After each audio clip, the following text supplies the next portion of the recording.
വിഴിഞ്ഞം രാജ്യാന്തര തുറമുഖത്തിന്റെ രണ്ടാം ഘട്ട ഉദ്ഘാടനം ജനുവരി 24 നടക്കും. മുഖ്യമന്ത്രി പിണറായി വിജയൻ രണ്ടാം ഘട്ട വികസന പ്രവർത്തനങ്ങളുടെ നിർമ്മാണോദ്ഘാടനം നിർവഹിക്കും. ചടങ്ങ് തുറമുഖ വകുപ്പ് മന്ത്രി BN വാസവൻ അധ്യക്ഷത വഹിക്കും. പുതിയ കരാർ അനുസരിച്ച് തുറമുഖത്തിന്റെ 2, 3, 4 ഘട്ടങ്ങൾ 2028 പൂർത്തിയാക്കാൻ സാധിക്കുമെന്നാണ് പ്രതീക്ഷിക്കുന്നത്. രാജ്യത്തെ തന്നെ ആദ്യ മദർപോർട്ട് അന്താരാഷ്ട്ര നിലവാരത്തിലേക്ക് ഉയരുന്നതിന്റെ ഭാഗമായാണ് നടപടി. ജനുവരി 24 വൈകിട്ട് 4 മണിക്ക് മുഖ്യമന്ത്രി പിണറായി വിജയൻ നിർമ്മാണ പ്രവർത്തനങ്ങളുടെ ഉദ്ഘാടനം നിർവഹിക്കും. തുറമുഖത്ത് നിന്ന് ഇറക്കുമതിയും കയറ്റുമതിയും സാധ്യമാക്കുന്ന എക്സിം കാർഗോ സേവനങ്ങളുടെയും ദേശീയപാത ബൈപ്പാസിലേക്ക് നിർമ്മിച്ച പുതിയ പോർട്ട് റോഡിൻ്റെയും ഉദ്ഘാടനവും ഇതിനോടൊപ്പം നടക്കും. 10,000 കോടി നിക്ഷേപമുള്ള വികസന പദ്ധതികൾ പൂർത്തിയാക്കുന്നതോടെ തുറമുഖത്തിന്റെ വാർഷിക ശേഷി 15 ലക്ഷം TUവിൽ നിന്ന് 50 ലക്ഷം TUവിലേക്ക് ഉയരും. ബെർത്ത് 800 മീറ്ററിൽ നിന്നും 200 മീറ്ററായി വികസിപ്പിക്കും. ബ്രേക്ക് വാട്ടർ 3 കിലോമീറ്ററിൽ നിന്ന് 4 കിലോമീറ്റർ ആക്കും.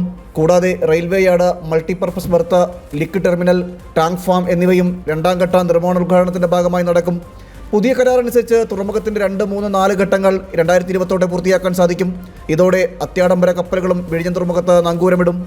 രാജ്യത്തെ കണ്ടെയ്നർ ചരക്ക് ഗതാഗത മേഖലയിലെ പ്രമുഖ കമ്പനിയായ കണ്ടെയ്നർ കോർപ്പറേഷൻ ഓഫ് ഇന്ത്യ വിഴിഞ്ഞത്ത് പ്രവർത്തനം തുടങ്ങും. കമ്പനിയുടെ CMD കഴിഞ്ഞ ദിവസം വിഴിഞ്ഞം തുറമുഖത്തെത്തി അദാനി ഗ്രൂപ്പ് പ്രതിനിധികളുമായി ചർച്ച നടത്തിയിരുന്നു. ജനം, തിരുവനന്തപുരം.